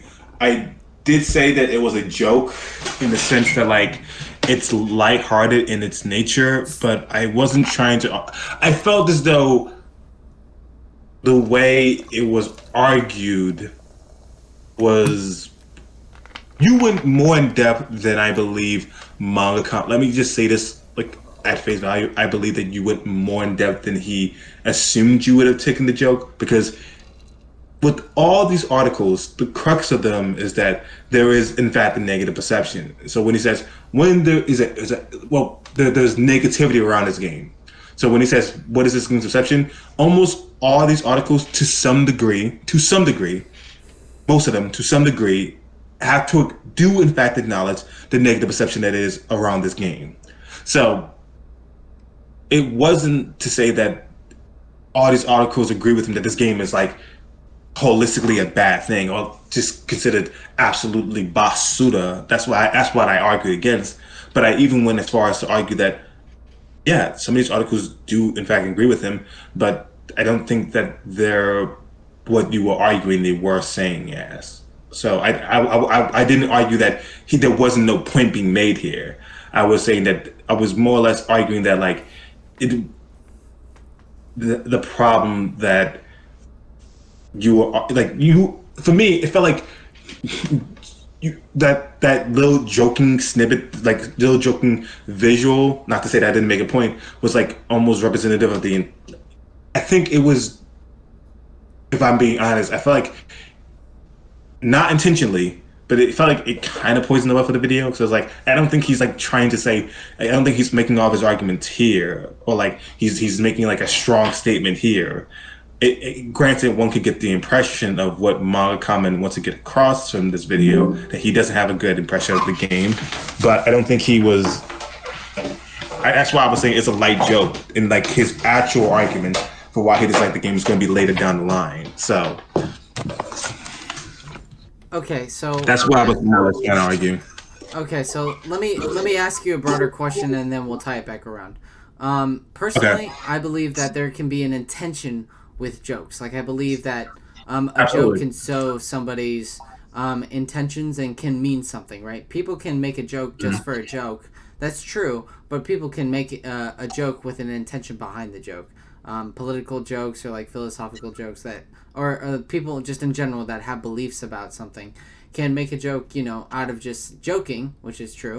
But also there are people that joke because it's what they believe in, right? So what I'm trying to come across as is that Michael Carmine clearly believes in the idea that game journalists like this game and that it's even it's making fun of the point that that's not good. He's obviously making the point that they're either incompetent or don't understand the games that well. And what I'm trying to come across and say is like, I think that since you used it for a joke, which had a clear intent, I'm trying to show you that that doesn't even work. It doesn't.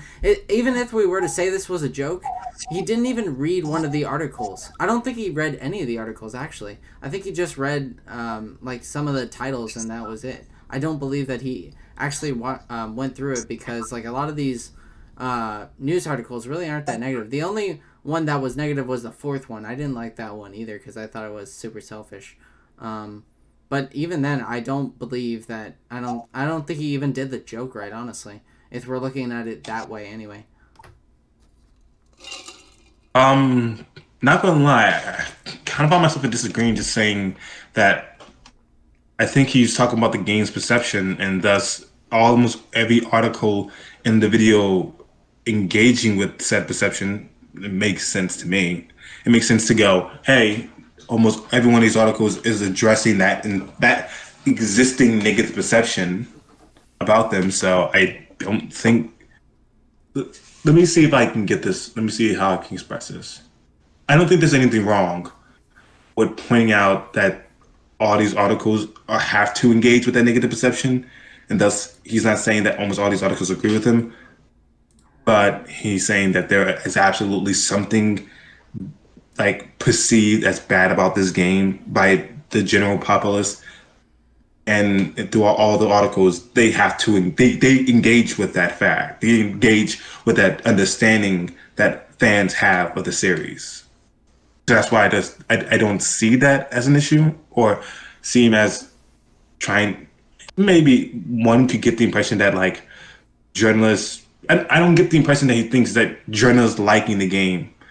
I think that's a more of a further in the video like sort of argument, but I don't think he's trying to say that like right there that journalists liking the game is a bad thing.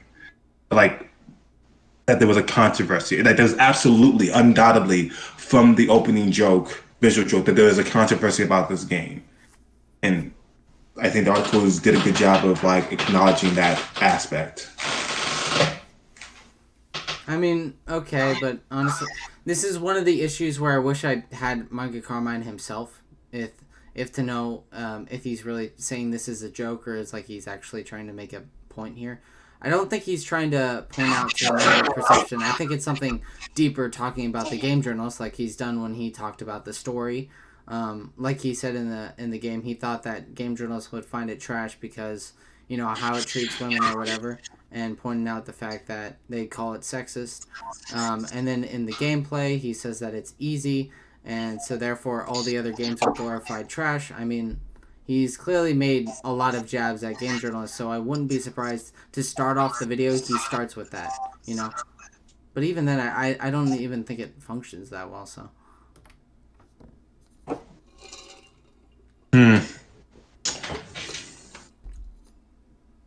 Yeah, this is one of the issues that I feared is that we're not Manga Carmen or Carmen whatever. We're not. I know. We're not him. We don't understand the videos or we don't properly have the intention here. That's why I like doing debates with people that have pure ideas that I can push back against. But in this state, there's nothing we can do. I guess we can just move on because none of us necessarily. Good question. What you think about my thumbnail game? How I look? The thumbnail? Oh, I think it's great. I love it. Man, I try to figure out some way. I was trying to figure out a way to like add in. I wanted to initially add in your character, but I didn't know how to do that without people going, that's just Dante. I was like, I don't know how to add him in there. So I was like, fuck it, I'll just make a reference to the game that when Dante's holding the sword and Virgil's right next to him. So Oh man, I wanted to be in the thumbnail. You left me out. What the hell, man? I didn't know where to go. Well, I'm the guy that's getting called out here. I deserve to be on the thumbnail. You get no see what's off. I'll probably do a redux of this. I'm there's a lot of videos I'm doing reduxes of, so I'll probably redo this video with better quality. So I can assure everyone that like I'm representing the quality of your video to the best of what it was. But yeah, this is one of those things like I understand it's a joke, but I'm not saying that the joke is divorced of intention or commentary.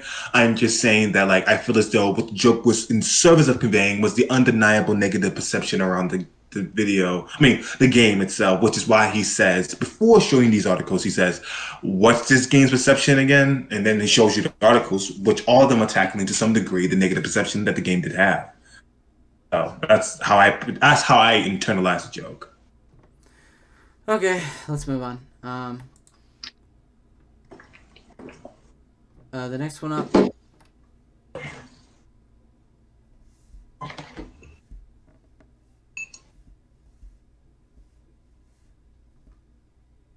Okay, so this is something that we'll probably talk about for a good bit. I feel like we'll really both go at it. He has the perception of the game within his mind. If you really want to give the definitive edition a fair shake, then you can charge your opinions. But anyway, it's basically going on about saying the DE edition. My biggest issue with that is that Mega Carmine doesn't want to give the game a fair chance. He wants to talk about the game's most problems rather than talking about DE. And specifically what I'm trying to come back to is that Susie, in her DmC Devil May Cry video, mentioned the issues with the base game, then went over and talked about the way it fixed the game, even though she disagreed with it. The way it was like in the DE version, that way she could, mention it. My problem with Mega Carmine is that he addresses that DE does exist. He doesn't mention any of the fixes, and he doesn't mention the fact that the lock-on and the other stuff are kind of outdated. So if we want to talk about the greater problem there, we can. For me, if somebody I have no idea what guy's name is. His name is Joseph something. Have you ever seen his videos? He does a definitive breakdown of God of War. Almost perfect game. He talks about how it's an almost perfect game. That video is so amazing, and this man's voice is like a chest of rubies. Almost a masterpiece. Yeah, Joseph Anderson. If someone was doing a meticulous breakdown of that caliber, I would imagine that you would show me the definitive edition and the regular edition of the game. I can understand that. However, if we're talking about Mangakama's perception, what he enjoyed from the game, what he possessed as the game, it would be natural to visit his experience. If I was to say to you, hey, this animation and this show, 4Kids, for example. If you were to talk about the 4Kids catastrophe that was the original One Piece show, except for that Fuego ass rap song, it makes sense to kind of make fun of that. But if somebody was to come forth and say, hey, Toei Studios did an animation and did proper voice acting that is more accurate to the manga material, why aren't you covering that? It's well, I could, but it's very important to be mindful of what this video is in service of, which was the backlash. So I wouldn't expect a video to go over that. If even he goes out of the way to say, yeah, there does exist that version, but that's not the one I had. That's not the one I had. Your video does. I would expect that out of your video more than Mangakama's video. it just makes more sense. I would expect him to go over two different versions of the game if his video is not about talking about, going over that elaborate nature of it, rather just engaging with the criticisms and problems that people have with the game around that time. All right, so I wanna make like a difference between the comparison that we brought up. I don't think that we're talking about the same idea between a manga and an anime in this case, right? Because I think that these are completely, number one, they're completely different mediums. What I'm trying to put forward is that we're talking about an edition that's been out for actually more than 7 years. That's old. That's already that a lot of people have talked about. That has clearly shown that all the elements that people, didn't like and that are being fixed. And I feel like that's something worth talking about, And I feel like only to get a hand waving gesture and say, "Yep, it exists, but I'm not going to cover it." I feel like that starts off completely without good faith. I feel like all the other reviewers did it better than he did, at least, because I feel like just saying that it exists and then ignoring it entirely is kind of, I don't know. I see that as kind of slanting it. I know that that's what you're trying to say, is that it's the point of the video. But what I'm trying to say is, like, I think that not necessarily, he needs to be more well-founded and understands the overall, context of, not context per se, but the overall idea behind, like, a game or something. Because I feel like just saying, okay, I'm going to address only the negative stuff now and never going to be talking about any of the stuff that I think is completely fair, So I just see, like, this is an edition that's been out for 7 years now. I feel like he should at least cover it, Okay. You said something that I thought was very interesting. You said a lot of reviewers did it better, and my comments video for the most part feels like an essay about the controversy, the negativity, and the quality of the game when it initially released, rather than a definitive answer as to whether or not the game is any good. And that's why I was like, okay, but this implicit words we're using to, like, understand this better. It's like, oh, words like review. Yeah, I would expect that of a review, for somebody to go over the definitive edition and not gloss over it. If I'm leaving no stone unturned, that's understandable. But more importantly, I wanted to ask you a question. How are you defining good faith here?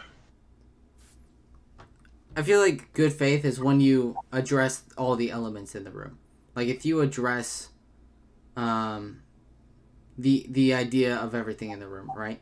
That's my idea of good faith, is that you're taking a fact, not all of the factors per se, yeah, kind of, that you're taking or mentioning at least near all the factors that go into play. That's, whether or not if you think that's positive or negative is fine.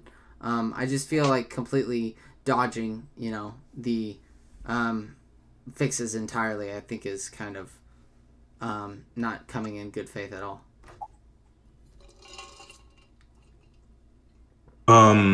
Interesting. To most people, when we talk about common parlance, people are talking about good faith and bad faith are typically the levels of charitability we assign a statement or, like, language being used. Do you know what I mean? Yeah, I get you. So when it comes to a level of charitability, I don't think it's fair to say that it is a bad faith to merely reiterate what had occurred during the time. Like, if we're operating outside of a confine, if someone's like, after all these years, is Devil May Cry or DmC a game worth all the hate? Into that video, I would understand someone being like, I'm gonna try to put the best case forward and try to be as charitable as possible about things I might even have a problem with, and try to be more understanding about what they were in service of. That could be seen. But if I'm like, hey, why did this suck? Why did people have an issue with that? then I'm going to evaluate all the problems. I'm like, even that would necessitate that I look over the initial game when it was released, and if that's the one I bought, then yeah, that would probably involve that as well. I don't think it's bad faith for somebody to not have purchased another game after some time later. Like, especially with someone who is probably reviewing as much media and covering as much games as he does. I don't think it's bad faith. I don't think it's because it would almost be. I can see this being bad faith. I can see this being bad faith. I'm going to put this to bed and rest to say that this game deserves no good faith, and this game deserves no charitable interpretation, and this game deserves no accolades if I were to say that and then not even acknowledge the Ultimate Edition, or to say, or to like, because if you're going to make an argument that people are wrong to find positivity or find positive aspects about this game, then that would have been wrong to say that, to not to acknowledge that aspect or to acknowledge a lot of the problems they went on to fix. But that's not what this video is doing. It's being very candid and being honest about the fact that it's going over the negative perception and the personal, whether or not brief enjoyment of the game or what they got out of it when they started playing it. I guess I get what you mean, but I feel like this is the Persona 5 Royal issue, you know? I think that if there's something that I feel like, okay, let's take example Persona 5, right? There's a mechanic that I really dislike in the base Persona 5 game that I noticed when playing Persona 5 Royal that I thought was far better. And that would be the fact of baton passes. In the game, once you hit a weak spot, you can baton pass. But in the base game, you can only do it after a certain confidant has been ranked up, right? So it's locked behind a certain until you spend more time with the character. In Persona 5 Royal, they got rid of this mechanic entirely and said you can do baton pass with anybody at any point in time. So going back and saying, well, I didn't like the base game for this for the baton pass reason, right? And saying that I dislike it, and saying, well, Persona 5 Royal has some good things about it, but we're not going to be addressing that, right? We're not going to be talking about that. I think that that's a big flaw, because especially he takes a lot of time, in particular, to go over the flaws that I feel are kind of outdated at this point. And I think that there is like a certain charitability that we must have, you know? I feel like if we didn't, like, I feel like it's, another example would be the Cyberpunk issue. It's not the exact same, I know it's an update, but, you know, starting off as a game that's super buggy and didn't work to a game that, you know, has almost no bugs, is it fair to go back and say, I mean, if we really, really wanted to go back in a time capsule, we can live in that reality, but I feel like we should approach everything with the amount of fair and balanced, ideas that we're going with. I feel like, okay, so, like, my general idea of how we treat something as good or bad should have all the factors in play, right? It should be seen with all evidence, with all intentions, with all everything, right? And I feel if you scourge those certain elements away and not talk about certain elements, I feel like that's really damaging, you know? But I've been bragging on, dawdling on a lot, but is there anything that I mentioned in there that was worth responding to? It's comparable to saying, well, I'm not saying, I should also mention earlier in the conversation when I brought up the medium of movies, I'm not trying to say they're analogous in the sense that obviously so, one's visual and one's interactive. What I'm saying here is that outside the confines of what I'm engaging with, it is natural that I'm going to surmise my opinions of it from playing this. And that makes more sense than me going, oh, well, there's this definitive edition of something that came out. Like, if someone was to, I think Mauler did it. Didn't Mauler review the original Justice League movie? And then later on, there was a remake of it. I thought that one was better, but because the first one had some odd tonal shifts out of fucking nowhere that just like it almost felt like you were watching an entirely different movie at that point. But the second one definitely was better, though a bit bloated to some degree.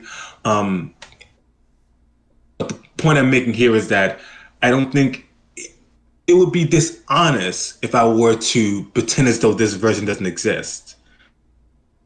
But to acknowledge, yes, this is this, and so it does fix some of the problems I'm talking about. However, if we're talking about why something sucked or why many people may have had a bad experience with this, then this doesn't work to it doesn't really deserve nothing more than a brief mention. If I'm going to talk about why it didn't work on release, on the time it came out, it's like the same thing as saying, why did No Man's Sky do so bad at drop, at release?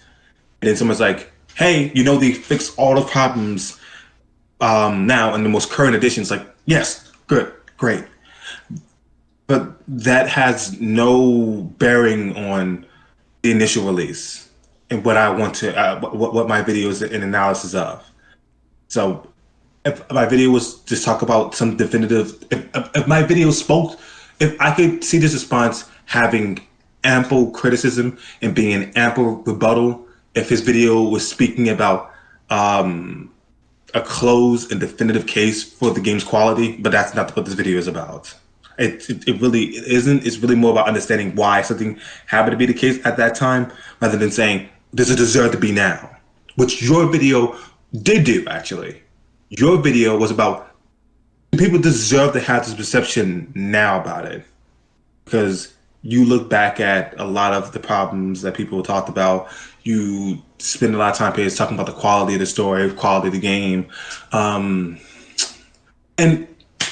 maybe that's a little bit of a philosophical argument we can have later down the line, because I do believe that sometimes when it comes to a lot of anti-SJW content, sometimes woke content, sometimes any sort of medium, whatever political spectrum you are, if there happens to be somebody that is being lambasted and lashed by culture at large, it sometimes can skewer our perception of media, thus resulting in people not really having a problem with something, but being almost conditioned to dislike something by the time it comes out, thus resulting in them disliking it even more by the time it does come out. You know what I mean? Okay, I get what you mean. But again, to reiterate, I just think I think Malcolm also refers back to his own opinion to be like, hey, I played it and I still didn't have that much of a great time with it. I stayed away from some of the criticisms you said about the storyline, because I was like, some of these I agree with. I don't have any problems with that, but that's why I don't think it's bad faith. It's not bad faith if we understand the confines of the story. The confines of the game, but I would defend it with the confines. I'm not saying you don't understand the confines. I think the confines make sense in that if I was to speak towards like a definitive edition of the game, which is what your video is in the service of, these videos are two different things and the expired is two different things. So I can't fault Manga Comment for not going at your mouth if his videos focus on the negativity and why the negativity existed to begin with. Okay, I mean, I just honestly think that a game that came out 7 years ago, that has been seen as not only the definitive edition, but the definitive version of the game, and him not only bringing it up, but not, covering it entirely, I don't know, feels honestly like a waste. Like, I honestly feel like, like I said before, I feel like everything should be taken into play. Maybe that's one of the reasons why I don't like Mega Carmine's videos, that I don't like videos with a certain slant on it. Because I feel like if there's a certain slant on it, I feel like we're taking away from all the realistic elements that are at play. The positives and the negatives, and only focusing on the negatives, and then only focusing on the version that you want to focus on, even though the game has been, in a sense, been updated, I just, I don't know. I feel like, I disagree on that part, so. I guess that'll be like, but that, to me, that's like a standard of like execution. That's like there's a disagreement about execution rather than whether or not their engagement is charitable or not. To extend an olive branch, I would say that I sometimes not interested in the Mount Common video because he'll tackle something like um, Life is Strange. As you already know, and probably already know, there's hella dudes online chatting about how this game's fucking terrible. It's trash, it's basura, shit like that nature. And I don't really need another video that adds to the large body of people who already have the negative perception. To me, these videos seem lacking in service unless you're bringing something new to the conversation, which those videos typically don't feel that way. So I'm just like, I don't care to watch this. That's why I may not like a video, and I can. You being a Devil May Cry fan, you liking the game, and you feeling as though there's a lot of qualities that people don't take into account. I can understand how you go. There's another video who I feel like doesn't give the game the earnest shake it deserves if people are going to revisit it, and I can see that criticism. Yeah. All right. I guess I'll move on to the next one.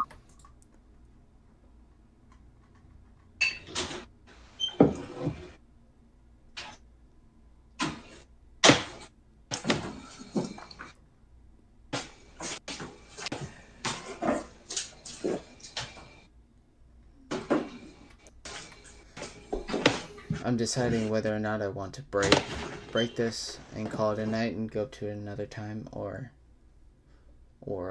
doing all this in one night.